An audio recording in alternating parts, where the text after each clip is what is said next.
Assalamualaikum everyone. Welcome to my YouTube channel with a new video. I hope you all are fine and doing great. Well, आज की हमारी इस short video का topic है What is Psycho Education? Psycho education psychiatry या नफ्सियात की दुनिया में बोला जाने वाला एक बहुत कॉमन लफ्ज है। साइकोलॉजी के स्टूडेंट्स ड्यूरिंग डिग्री कंप्लीशन जब अपनी केस रिपोर्ट राइटिंग कर रहे होते हैं उस दौरान मैनेजमेंट प्लान में प्रॉपर एक हेडिंग ऐड होती है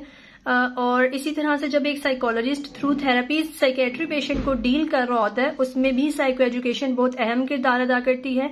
सिमिलरली जब एक psychiatrist through medicine psychiatry patient को डील कर रहा होता है तो उसमें भी साइको एजुकेशन के बगैर ट्रीटमेंट प्लान को कंटिन्यू नहीं किया जा सकता या फिर इफेक्टिव नहीं बनाया जा सकता। सो आज की इस मुख्तसर वीडियो में हम इंतहाई आसान और सादा अल्फाज में साइको एजुकेशन को एक्सप्लोर करेंगे कि किस तरह से साइको एजुकेशन हमारे ट्रीटमेंट प्लान को या फिर एक साइकेट्री पेशेंट को जब डील कर रहे होते हैं तो उसमें अहम किरदार अदा करती है। सो आपको आज की इस वीडियो में मैं आपको साइको एजुकेशन की डेफिनेशन, पर्पस, गोल्स और इम्पोर्टेंस के बारे में बताऊंगी और इस टॉपिक को हम थ्रू एग्जाम्पल एक्सप्लोर करेंगे ताकि समझने में आसानी हो। और टॉपिक की तरफ मूव करने से पहले एक बात ज़हन नशीन रखिएगा कि साइको एजुकेशन एक बहुत इंपॉर्टेंट कॉन्सेप्ट है साइकेट्री की दुनिया में। अगर हम एक साइकोलॉजी के स्टूडेंट हैं या एज अ साइकोलॉजिस्ट और साइकेट्रिस्ट काम कर रहे हैं तो हमारा ट्रीटमेंट प्लान या फिर एक क्लाइंट डीलिंग का जो मेन कंसर्न होता है वो साइको एजुकेशन के बगैर बिल्कुल नामुकम्मल है।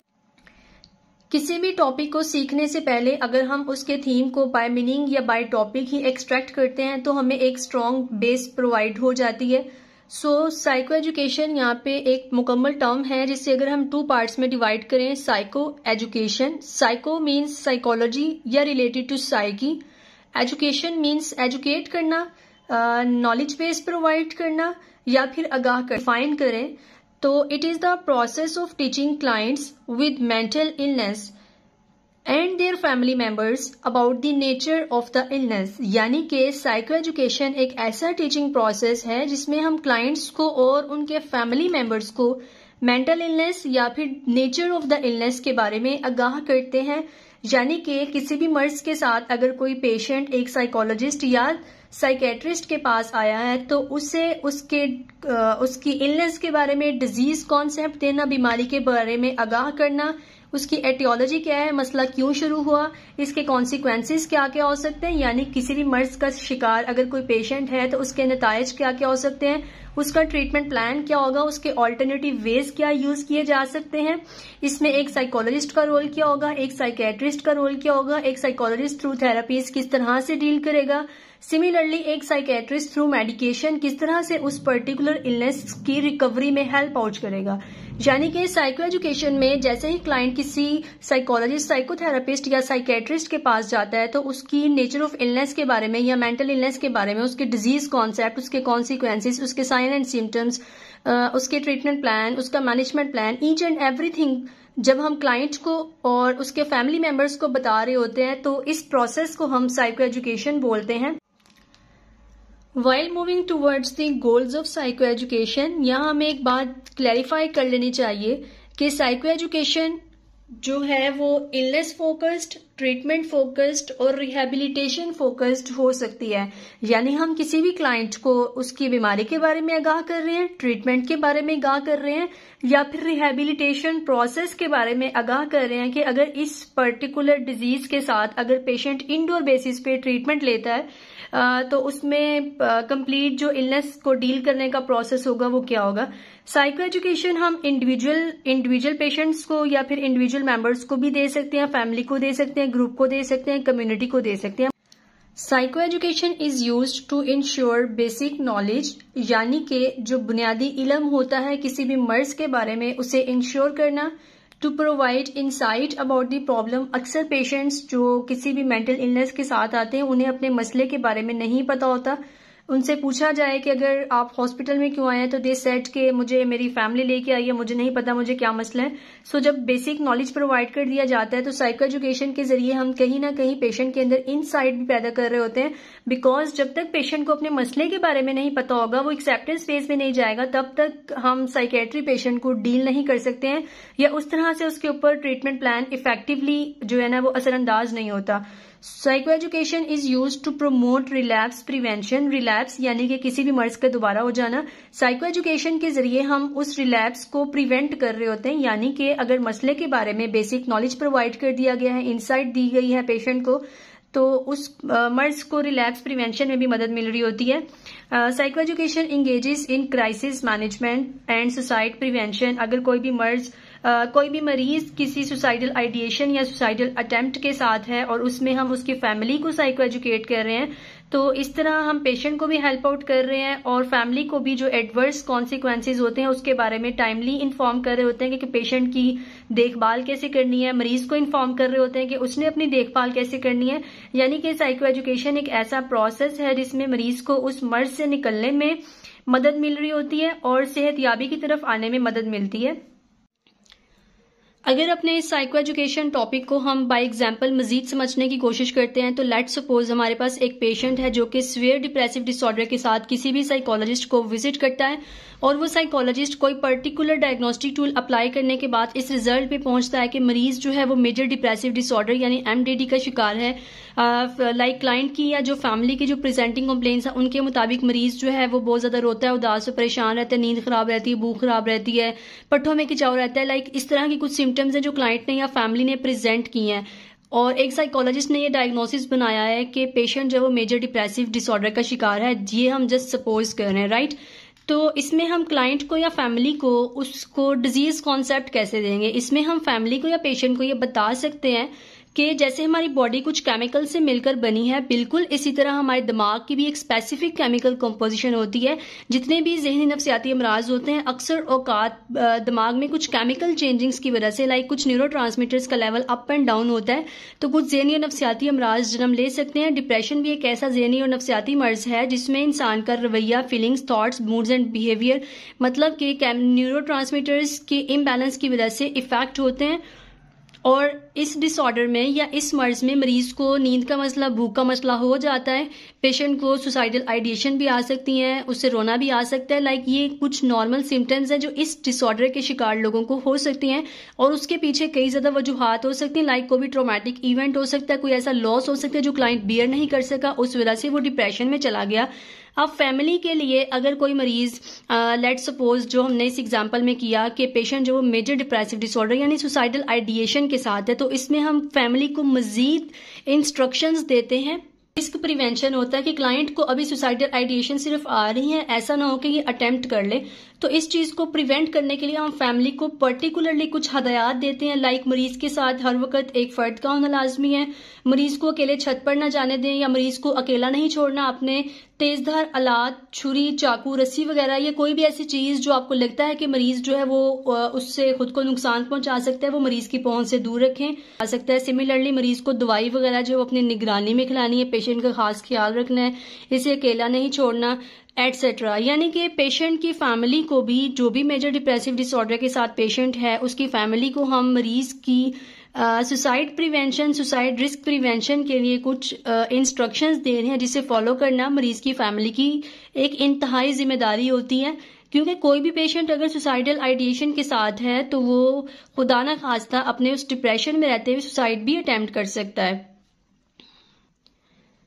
ये सब चीजें तो हमने उनको डिजीज कॉन्सेप्ट में बता दी। अब उसमें हम ट्रीटमेंट के बारे में ये बता सकते हैं कि जो डिप्रेशन का मर्ज है या जो ज़हनी दबाव का मर्ज या मरीज होते हैं वो काबिल इलाज होते हैं। ये कोई ऐसी बीमारी नहीं है कि जिसका इलाज मौजूद नहीं है, जिसे छुपाया जाए या जिसके बारे में कोई शर्म महसूस की जाए। इसका इलाज, जितने भी ज़हनी नफ्सियाती अमराज होते हैं उनका इलाज दो तरह से होता है, एक साइकोथेरेपी के जरिए, एक मेडिसिन के जरिए। सो एक मेडिसिन जो एक पर्टिकुलर ड्यूरेशन तक चलती है, लाइक जितनी भी साइकेट्री की मेडिसिन होती हैं, एक साइकेट्रिस्ट जब प्रेस्क्राइब करता है तो उसके लिए कुछ ड्यूरेशन होता है कि उसे मरीज ने 1 माह 2 माह के लिए खाना है। तो आपने हमारी इस प्रिस्क्रिप्शन के मुताबिक पेशेंट को मेडिसिन यूज करानी है और साथ में इसको साइकोथेरेपी में भी इन्वॉल्व रखना है, क्योंकि